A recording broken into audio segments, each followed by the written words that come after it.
Imagine करो तुम single हो और रास्ते से जा रहे हो। हाँ, इमेजिन, इसमें क्या सोचना, तुम तो पहले से सिंगल हो। बस भाई यस। ओके, तो सोचो तुम रास्ते से जा रहे हो और तभी तुम्हें रास्ते पे एक बुक मिलती है। तुम उसे उठाते हो, घर जाके देखते हो, जहाँ डेथ नोट के जैसे लिखा होता है कि तुम्हें इस बुक में लड़की का नाम लिखना है और फिर तुम उसके साथ वो सब कर सकते हो। तो तुम्हें कैसा लगेगा? तो बस आज हम ऐसी एक स्टोरी को कवर करेंगे, लेकिन इसमें कुछ ट्विस्ट है। बेसिकली ये डेथ नोट जैसा ही है, बट लाइट यागामी का टर्की वाला वर्जन। तो फिर ठीक है, अब शुरू करते हैं। तो कहानी शुरू होते हैं, हम अपने मेन कैरेक्टर जावुक को देखते हैं। और हाँ, मैं इसे वुक ही बुलाऊंगा। वुक बोला, व्यूक नहीं, WOO के वुक, ठीक है। वो कॉलेज से अपने घर जाता है और रास्ते में पड़ी एक बुक को देखता है जिस पर लिखा होता है पैंटी नोट। लोंडा उसे घर ले जाता है, उस बुक को खोलता है जिसमें डेथ नोट के जैसे रूल्स लिखे होते हैं कि इस बुक को खत्म नहीं किया जा सकता और इसे जलाया भी नहीं जा सकता। मतलब कि किसी भी तरीके से इसे मिटाया नहीं जा सकता। और ये पूरी दुनिया में सिर्फ एकलौती बुक है। वो आगे बढ़ता है जहाँ लिखा होता है कि अगर इसका बुक का ओनर किसी वुमन की पैंटी देख ले तो वो उसके साथ कर सकता है। और हाँ, मैं पैंटी को अब सिर्फ पेटी बुलाऊंगा, ठीक है। बहुत अजीब लगता है यार ये बोलने में, क्या पता पीछे से चप्पल और जूते भी पड़ जाए। वहाँ लिखा होता है कि पीटी देखने के बाद तुम्हारे पास 30 मिनट हो गए नाम लिखने के लिए, और तुम ये भी डिस्क्राइब करके लिख सकते हो कि तुम्हें उसके साथ कैसे करना है। खैर, बुक को तो लाइट की तरह पहले इस बुक पे विश्वास नहीं होता और वो उसे अपने रूम में फेंक के बाहर आ जाता है। वो पार्क में जाता है और एक बेंच पे बैठ के किसी का इंतजार करता है, यार कब आएगी वो। तभी वहाँ एक लड़की आती है और वहाँ से जाती है। दरअसल ये उसकी क्रश है और ये रोज शाम को यहाँ वॉक पे आती है। तो ये वुक भी यहाँ रोज आता है उसे देखने। वो कहता है कि उसे कुछ दिन पहले दिखी थी और इसे पहली नजर में ही प्यार हो गया। तभी वो नोटबुक के बारे में सोचता है कि काश एक बार दिला दे।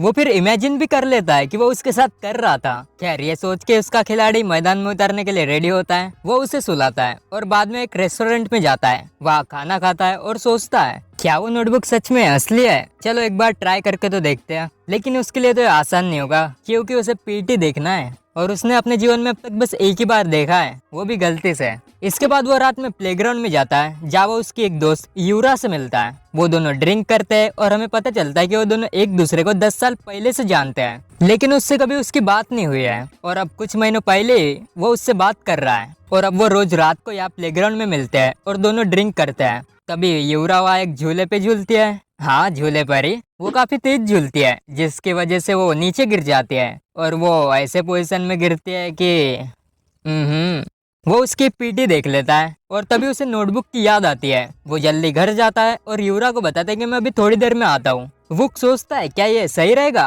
क्योंकि वो मेरी बचपन से दोस्त है, लेकिन इसे ट्राई करने में क्या जा रहा है, वैसे भी एक काम नहीं करने वाली। वो उसका नाम लिखता है और बाहर जाता है, लेकिन तभी वो नीचे अपने पड़ोसन को देखता है जिसका नाम है इयुनमी। हम इसे इयोन ही बोलेंगे, ठीक है। उसे एक लड़का छेड़ रहा होता है। वो कहता है ओए चल मेरे साथ। तभी वो सोचता है कि वो अच्छे पड़ोसी होने के नाते वो उनकी मदद करेगा और वो सीढ़ियों से जोर जोर से चलता है ताकि उन्हें लगे कि कोई आ रहा है और वो लड़का भाग जाए। वेल, वो कामयाब होता है। वुक नीचे जाता है, इयुन से मिलता है, हाय हेलो करता है और वहाँ से प्लेग्राउंड की ओर निकलता है यूरा से मिलने। इधर हम ग्राउंड में देखते हैं और देखते हैं कि यूरा को नशा चढ़ रहा है। वो ग्राउंड पे पहुंचता है और देखता है कि यूरा तो यहाँ है ही नहीं और वो चली गई है। वो रिलैक्स होता है कि तो अच्छा, ये सच में नोटबुक काम नहीं करती है। लेकिन बाद में वो घर जाता है और देखता है कि उस नोटबुक में एक और रूल लिखा होता है कि उसे नाम लिखने के बाद उसे उस लड़की से 10 मिनट के अंदर ही मिलना होगा, वरना इसका असर काम नहीं करेगा। बुक सोचता है तो अच्छा, इसलिए कोई ना, अगली बार ट्राई करते हैं। वो अगले दिन सुबह बाहर जाता है और सीढ़ियों के नीचे इंतजार करता है और ऊपर जाने लड़कियों पर नजर रखता है। लोअर हाइट एडवांटेज, नीचे से ऊपर का क्लियर दिखता है। खैर, वो इसी का इंतजार करता है कि कुछ तो दिख जाए उसे, लेकिन उसे कुछ दिखता तो नहीं, बल्कि हरकत पे एक लड़की उसे गाली जरूर दे देती है। वो घर आता है और तभी उसे इयुन मिलती है। वो बोलती है तो कॉलेज से घर आ गए, कैसी चल रही है पढ़ाई? ठीक ही चल रही है। हाँ भाई, अच्छी चलेगी ना, कॉलेज के जगह ये उधर हरकतें कर रहा था। वो फिर देखता है कि आज इयुन ने तो छोटे कपड़े पहने हैं, तो शायद उसे कुछ दिख जाए। देखो भाई, पढ़ाई पे ध्यान लगाने की जगह ये किसी और ही जगह ध्यान लगा रहा है। वो फिर से इस बार सीढ़ियों से जाते हुए हाइट एडवांटेज लेते हुए अपने मिशन पर लगता है और वेल, वो इस बार देख भी लेता है। वो जल्दी से अपने घर की ओर दौड़ता है और उसका नाम उस किताब पर लिखता है तभी उसके घर की डोरबेल बजती है और वो देखता है कि यून उसके घर आई है। वो उसे अंदर बुलाता है और थोड़ी बातचीत करता है और तभी हमें पता चलता है कि वो के पेरेंट्स अब यहाँ नहीं है, मतलब कि उनका रिटायरमेंट हो गया है और अब वो पूरी दुनिया की सैर कर रहा है, तो शायद अब वो 1 और साल तक वापस नहीं आएंगे। हमें फिर ये भी पता चलता है कि वो सिविल सर्विस एग्जाम की तैयारी कर रहा है और ये उसका पहली बार नहीं है, बल्कि ये पहले भी फेल हुआ है। खैर अब पॉइंट पे आते हैं। वुक पूछता है तो बताओ तुम यहाँ क्यों आए हो। यून थोड़ा शर्माती है जिससे वुक को लगता है कि वो नोटबुक काम कर रही है। यून फिर पूछती है तो कल रात तुमने वो सब देख लिया है कि नहीं, सच सच बताना। वुक कहता है कि हाँ उसने सब देख लिया। यून फिर कहते है कि तुम्हें कुछ गलत फहमी ना हो इसलिए मैं तुम्हें सब कुछ सच बताने आई हूँ। दरअसल वो लड़का जो उसे छेड़ रहा था वो वही बेसमेंट में अकेला रहता था और यून को ये अच्छा नहीं लगता था, इसलिए वो रोज उसे खाना बना के देती थी। लेकिन एक दिन जब वो लड़का यहाँ से जाने वाला था तो यून ने उससे पूछा तो क्या मैं आखिरी बार तुम्हारी कुछ मदद कर सकती हूँ। वो लड़का कहता है तो मैंने ना किसी लड़की के हाथ तो नहीं पकड़ा है अब तक। तो यून कहती है तो ठीक है पकड़ लो। लेकिन वो बंदा तो कुछ ज्यादा ही एक्साइटेड हो जाता है और वो सीधा उसके हाथ के जगह सीधा उसके पॉम पॉम दबा देता है। यून उसे रोकने की कोशिश तो बहुत करते हैं लेकिन वो तो भाई कुछ ज्यादा ही जोश में रहता है और वो और आगे बढ़ता है। तुम इसे देख के समझ ही जाओ कैसा मास्क है बे।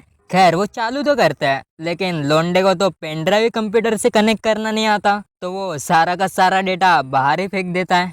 और ये होने के बाद एवन भी वहां से भाग गए थे। लेकिन अब जब वो वापस आया तो वो सीधा मेरे पास आया और कहा कि मुझे और करने दो। लगता है इस बार ट्रेनिंग लेके आया होगा। खैर वो वुक को कहते कि प्लीज अब वो ये बात किसी को ना बताए, खास करके उसके पति को। हाँ भाई ये शादीशुदा है। ये कह के एवन भी वहां से चली जाती है और वुक भी लाइक हाँ चली गई वो। अबे इस बार मैंने क्या गलती कर दी। वो फिर बुक में देखता है कि वहाँ एक और रूल लिखा होता है कि तुम जितना ज्यादा परसेंट उसकी पीटी को देखते हो उतना ही ज्यादा तुम्हारा चांसेस रहेगा करने का। ये देख के वो उदास हो जाता है और शाम को पार्क में जाता है अपनी क्रश को देखने। वो वहाँ आती है और उसके सामने उसकी शूलेस निकल जाती है तो वो उसे ठीक करती है और इस बीच वो खैर वो लड़की उसे देख लेती है और कहती है अबे ओए तमीज नहीं है क्या, क्या देख रहा है इधर। कुछ भी तो नहीं। ओए चल झूठ मत बोल, मैंने तुझे देखा था तो इधर ही घूर रहा था।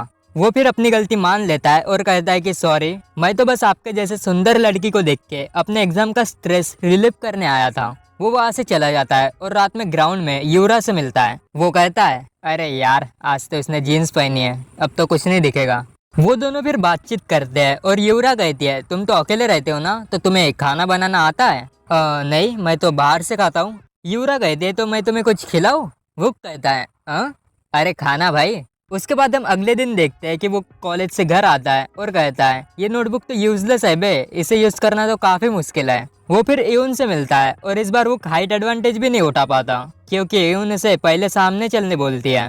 वो फिर एवन से बोलता है क्या तुम आज मुझे खाना बना कर दोगी, जिस पर एवन मान जाती है। वो उसके घर जाते हैं और खाना बनाने लगती है।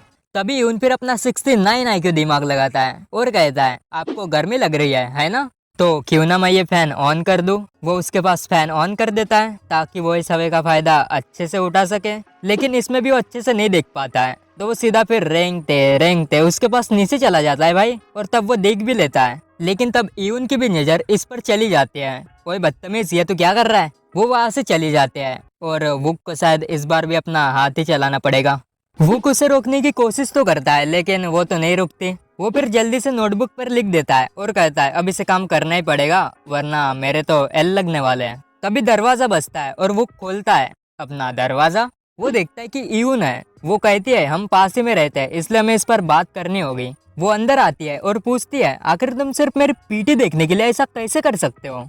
हाँ भाई वुक को भी उसी लड़के के समान मास्क पहनना है। वो उसे माफी मांगता है और सोचता है कि उसने उसके साथ 100% पीटी नहीं देखी है तो इसलिए उसे अब खुद ही आगे कुछ करना पड़ेगा वरना ये मौका भी उसका चला जाएगा। वो कहता है तुम काफी खूबसूरत हो और तुम्हें देख के मैं कंट्रोल नहीं कर पाता। यून कहती है हाँ क्या मतलब है तुम्हारा। वो कहता है कि जब भी मैं तुम्हें देखता हूँ तो मुझे तुम्हारे साथ क्रिकेट मैच खेलने का मन करता है। खैर वो देखता है कि यून अच्छी बॉलिंग नहीं कर रही है। अरे मतलब वो रेजिस्ट नहीं कर रही है। वो सोचता है लगता है वो नोटबुक काम कर रही है, इसलिए वो फिर पहले सिंगल रन डबल रन निकालता है और फिर बाद में चौके छक्के भी लगाता है। इनका मैच खत्म होता है। यून चली जाती है और कहती है कि प्लीज वो ये बात किसी को ना बताए। वो कहता है कि ठीक है। और वो बाद में नोटबुक में देखता है कि मैच खत्म होने के बाद नशा उतर जाता है और इसका कोई भी इफेक्ट नहीं रहता है। वो सोचता है मैं कितना पागल हूँ बे, अब मैं उसकी आंखों में आग डाल के कैसे बात कर पाऊंगा। लेकिन कोई ना, ये नोटबुक काम तो करती है, मतलब मैं किसी भी लड़की के साथ कर सकता हूँ। उसके बाद हम शाम को देखते हैं। वो कहता है हम सेम ही बिल्डिंग में रहते हैं, तो अब मैं उसे कैसे बात कर पाऊंगा।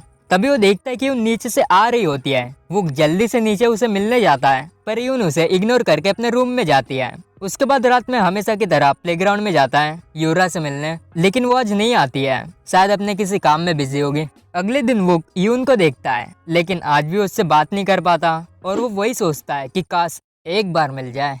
वो कहता है कि बुक ने मेरे ऊपर काफी असर डाला है, इसने तो मुझे पागल कर दिया है, मैं उसी के बारे में हमेशा सोचता रहता हूँ अब। अगले दिन वो वापस यून से मिलता है और उससे बात करने की कोशिश करता है, लेकिन यून उसे इस बार भी इग्नोर करती है। वो फिर जबरदस्ती से उसकी स्कर्ट उठा लेता है और उसकी पीठी देख लेता है। यून कहती है अबे ओ ये क्या कर रहा है, लेकिन वो उससे माफी मांग के अपने रूम की ओर भागता है और उस किताब में उसका नाम लिखता है। वो थोड़ा इंतजार करता है, बाहर आ जाता है, तभी यून वहाँ आती है और वो उसे खींच के देती है। लेकिन यून को थोड़ा बुरा लगता है और वो उसे कमरे में ले जाता है। यून पूछती है ये क्या है, तुमने मेरे साथ ऐसा क्यों किया। वो तभी उसे पकड़ के किस कर देता है और कहता है कि वो उसे मिस कर रहा था। हमें मिस करने वाली कब मिलेगी यार। यून कहती है तुम क्या कर रहे हो, मैं पहले से शादीशुदा हूँ। वो कहता है कि उस दिन के बाद से मैं अपने बॉडी पर कंट्रोल नहीं कर पा रहा हूँ और मेरी बॉडी अपने आप ही ये कर रही है। और तभी उसका हथियार भी जंग में उतरने के लिए रेडी होता है। वो कहता है कि बस एक बार और ये आखिरी बार होगा, लेकिन यून उसे मना करती है। वो उसे और मनाता है जिससे यून मान जाती है, लेकिन वो सिर्फ इसे इस बार बीजे देगी और कुछ भी नहीं। वो मान जाता है और वो दोनों शुरू करते हैं, लेकिन इतना होता ही है कि वो और एग्रेसिव हो जाता है और कहता है कि बस ये लास्ट बार। लेकिन यून उसे डायरेक्टली मना तो नहीं करती है, जिससे वुक को लगता है कि नोटबुक काम कर रही है। वो फिर अपना मैच शुरू करते हैं। उसके बाद हम देखते हैं कि इनका मैच खत्म हो गया है और वो बाहर आता है। तभी उसका फिर से 69 IQ दिमाग चलता है और वो कहता है मैंने तो अभी फिर से उसकी पीटी देखी थी ना, तो क्यों ना मैं और सेकंड इनिंग खेलूं। वो फिर से नाम लिखता है, यून के पास जाता है और कहता है कि उसे सेकंड इनिंग भी खेलनी है। वो फिर से मैदान में उतरने की कोशिश तो करता है, लेकिन यून उसे पहले ही आउट कर देती है और कहती है कि बस अब और नहीं, वो आखिरी टाइम था। वो वहाँ से चली जाती है। वो किधर देखता है अब क्या हुआ, ये काम क्यों नहीं किया। तभी वो देखता है कि वहाँ एक और रूल लिखा है। अबे कितने रूल्स है भैया। वो देखता है कि वहाँ लिखा है कि मैच खेलने के बाद उसे 30 मिनट रुकना होगा अगर उसे वही लड़की के साथ खेलना है तो। वो क्या देख के गुस्सा होता है और कहता है अबे यार इसकी तो। वो रात में ग्राउंड में जाता है और यही सोचता है कि अब उसे यून के बारे में ऐसा नहीं सोचना चाहिए।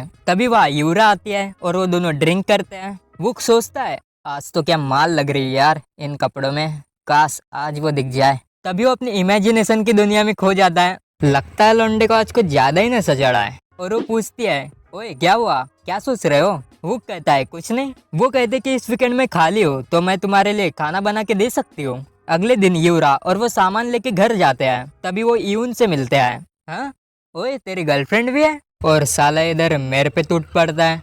वो कहता है कि नहीं वो तो बस एक दोस्त है। खैर वो दोनों अंदर जाते हैं, खाना पकाते हैं। हमें फिर यूरा से पता चलता है कि बचपन में वो के क्रश थे जिसका के नाम सेवा था। खैर वो दोनों बात करते हैं और रात में वो पार्क में जाता है, जहाँ वो कहता है कि ये बुक मुझे कंट्रोल कर रही है, क्योंकि जब यूरा खाना बना रही थी तो वो उसका सारा ध्यान उसी चीज में लगा था कि काश एक बार दिख जाए। वो सोचता है क्या ये बुक सच में काम भी करती है या फिर जो यून के साथ हुआ वो सब नेचुरली था। वो सब यही सोच रहा था कि तभी उसे कुछ अजीब सी आवाजें आने लगती है। वो देखता है कि वहाँ एक कपल रोमांस कर रहे हैं। तभी वो सोचता है ये तो अनजान लोग हैं, तो ये अच्छा मौका रहेगा पता लगाने का कि ये बुक सच में काम भी करती है या नहीं। वो उनके क्लोज जाता है और चुपके से उसकी पीटी देखने की कोशिश करता है और थोड़ी कोशिश करने के बाद वो उसे देख भी लेता है। वो लड़की अपने बॉयफ्रेंड से कहती है तो बस अब बहुत हो गया, अब इसके आगे और कुछ नहीं। और वो रेस्टरूम की ओर निकलती है। वो अंदर जाती है और अपना थोड़ा मेकअप करती है, लेकिन तभी वह वुक आ जाता है। ये देख के वो लड़की काफी घबरा जाती है और कहती है तुम कौन हो। आई थिंक ये वीडियो कुछ ज्यादा ही लंबी हो गई है, तो इसे यहीं पर खत्म करते हैं। तो क्या लगता है अब आगे क्या होगा। तो अगर इस वीडियो पे अच्छा रेस्पॉन्स आता है तो मैं इसका अगला पार्ट भी जरूर बनाऊंगा। तो कमेंट करके बता देना कि क्या आपको अगला पार्ट चाहिए। तो बस इसी के साथ इस वीडियो को यहीं पर खत्म करते हैं। तो मिलते हैं किसी नई वीडियो पे, तब तक के लिए बाय बाय।